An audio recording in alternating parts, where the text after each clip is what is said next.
wanted to talk about the Syrian crisis. Tell me your thoughts about the Syrian refugee crisis. Absolutely. The Syrian refugee crisis is of great proportions. It's a terrible, terrible humanitarian problem. And quite frankly, this problem was created by our president's disjointed and weak foreign policy. You know, where we saw 10 years of great sacrifice by our military and lost it all because this president pulled our folks out of there against the advice of his own commanding officers. My own son did 3 tours to Iraq, and Ramadi is one good example. They took Ramadi, and now Ramadi is under the control of ISIS. And this refugee crisis is a direct result of pulling us out of Iraq, drawing red lines in Syria, and allowing the Bashar Assad to cross over this red line. And now we see the millions of displaced citizens over there, and now we see Russia coming into Syria too, which complicates it even more. And now we have hundreds of thousands, if not millions of people clamoring to get into Western Europe and over into the United States as refugees. A lot of folks here in this country don't realize, but there's a United Nations program which they determine where these refugees come from, and every year in the last 6 years of the Obama administration, we've taken almost up to 500,000 refugees in the last 6 years. 50,000 have come into Texas. And ironically, the most persecuted religious group, minority in the world, are Christians, and less than 4% of these refugees have been Christians. So ISIS has already pledged to infiltrate and exploit this refugee program, and you don't have to look any further than Chattanooga or the Boston Marathon bombing or Oklahoma City to see that we have some homegrown jihad going on in the United States, and look at the problems in Western Europe where they've produced 4,000 ISIS fighters to go join with ISIS.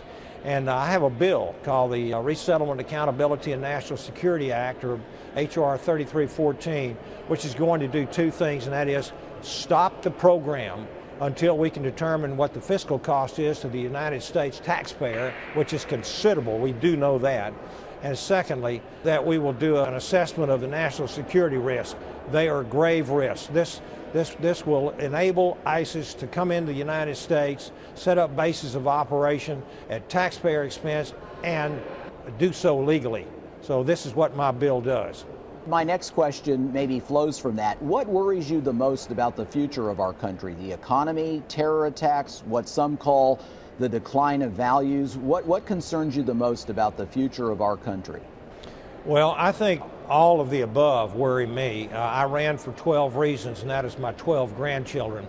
I'm very apprehensive about their future, not only fiscally, economically. We've got nearly a $19 trillion national debt, out of control borders. We've got the EPA and many other agencies that are coming down on real hard with new regulations to hurt business and hurt job creators.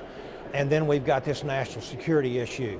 And that probably makes me more apprehensive than anything else. We see homegrown jihad. We see these out-of-control borders, hundreds of thousands, if not millions, of illegal immigrants coming in, and we don't know who they are, where they're coming from, what their intentions are. And then we see this refugee program, a UN refugee program signed back in 1980 by President Carter. And as I said, 500,000 of them have come in just the last 6 years. And I think this bodes ill. I think we're crazy to allow the turmoil and the problems of the Middle East into our country. And that's why I'm so adamant and working so hard to try to get this bill to the floor of the House and see if we can stop this program until we can make these assessments. Because I think that the danger is real. The danger is there, and we need to be smart about this. I'm a compassionate Christian. I believe in helping these people, and we are, as we speak, we're sending billions of dollars into that region of the world in nutrition and medical aid, but we don't need to be so unwise as to bring these folks into our country. Look at Western Europe, where you have millions of unassimilated folks there that have no-go zones in Paris and Copenhagen and London, England, or no-go zones where even the police don't go into them. Do we need that in the United States? I don't think so. And if we had some leadership in the White House where we could defeat ISIS and where our allies would trust us and our enemies begin to fear us once again, then I think we could pacify that region of the world and send these refugees from the refugee camps where they should be, close to their homelands, back into their homelands again. Conversely, what makes you most optimistic about the future of our country? I'm very optimistic about our country because I look at the candidates running for president today. I see the deepest bench. I'm an old football player. I see the deepest bench of candidates that I've seen in a long, long time. And I think you don't have to look any further than to see that three of the candidates, in fact, if you want to say Ted Cruz is an outsider, you certainly could in many respects, but the top three candidates have never held office before, and I think that's very telling. What that says is the United States people, the American people, are tired of the status quo. They're tired of partisan bickering in politics. They want to get something done. Tired of political correctness. Political correctness is literally harming our country, getting folks killed and injured. And so I think that I'm very optimistic that we're going to elect someone to be the next president that will begin to address these problems. And I have endorsed Senator Cruz. I visited with him this very morning, as a matter of fact. And he's a man of his word. As I said, there's a deep bench. There's some very capable and talented men and women who are running, and I think this country is looking good. I hope that we can get someone in there that will start showing some leadership. You know, George S. Patton, I think it was General Patton during World War II, said that if you have a lion leading lambs as an army, that you will win victories. But a lamb leading lions will be defeated. And we have seen our leadership lacking. President Obama's own words, he was leading from behind. And I think it's time that the American people have a leader, because as we have diminished ourselves through his foreign policy, it has left a power vacuum. And you don't have to look any further to see that bad guys are filling that vacuum. Look at Russia and Syria now. Look at Iran, North Korea, China, Chinese warships off the coast, in our waters off the coast of Alaska, claiming islands, building islands in the South China Sea, and looking to take over their neighbors. Look at Russia and the Ukraine. We've never needed a stronger leadership than now. In fact, when I was in the military, I got out of the military in 1979 and came back to the United States, served in the Air Force, and we had just had, I'd spent 3 years under President Carter, another weak president, and you could see what happened at the Iranian embassy when we had nearly 100 embassy personnel held hostage for over 400 days, and they were not released until President Reagan took office. So what do you think the prospects are? Obviously, you think they're good for the GOP winning back the White House, assuming Hillary Clinton is the Democratic nominee?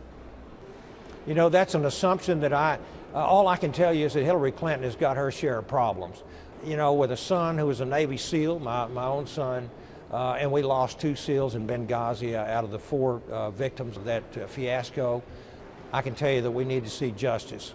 And this Benghazi committee, I think, has gotten down to some of the truth, and I'm really looking forward to seeing Mrs. Clinton come testify before that committee. And I really would like to pat Chairman Trey Gowdy on the back for a great job, and all the members of his special committee. But I think that it's going to be a very interesting presidential race next year. As I said, Mrs. Clinton's got her share of problems. One of the Democrat candidates is an avowed open socialist, and you know, I think the American people will speak, and I think they want to get back to traditional values. They want to get back to the Constitution. They want to get back to personal responsibility and less government. We've been suffering under the disaster of Obamacare now for years, where we have a huge top-down program that where the government knows best for everybody, and is getting in between even their doctor and the patient, and they're tired of this. They're tired of the political correctness. They're ready for something to be done. They're ready for common sense and American solutions. The decline of oil prices has had a tremendous impact already on the oil industry in southeast Texas. What's the outlook, do you believe, for our area? The outlook is very, very positive. I'm proud to be the representative for the 36th Congressional District in the state of Texas and Southeast Texas, where I was born and raised. And we are an energy hub of the entire world. Southeast Texas is going to continue that.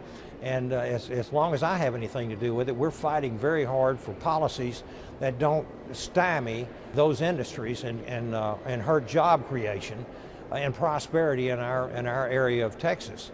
We've seen the EPA come down with some really haywire, want to increase standards on ozone and waters of the United States, and really making clean power plan and a war on coal, which hurts working class people in the state of Texas and all across this nation. And I feel very, very optimistic about our district and about the economy and the future.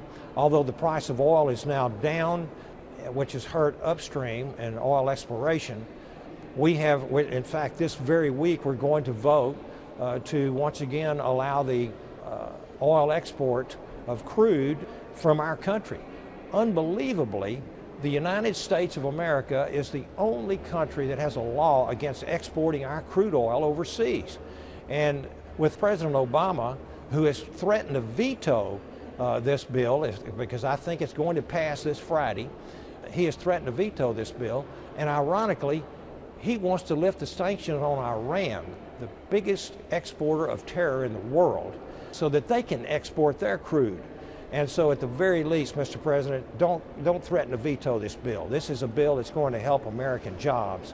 I look very much forward to supporting this bill. I'm a co-sponsor of it, and I think that things look good. If we can just start creating some jobs and get the government out of the way, we're going to do quite well in Southeast Texas. Thank you. Thank you so much, Congressman, for your time. We always appreciate it. Absolutely. Thank you, Scott. It's great to be here with you.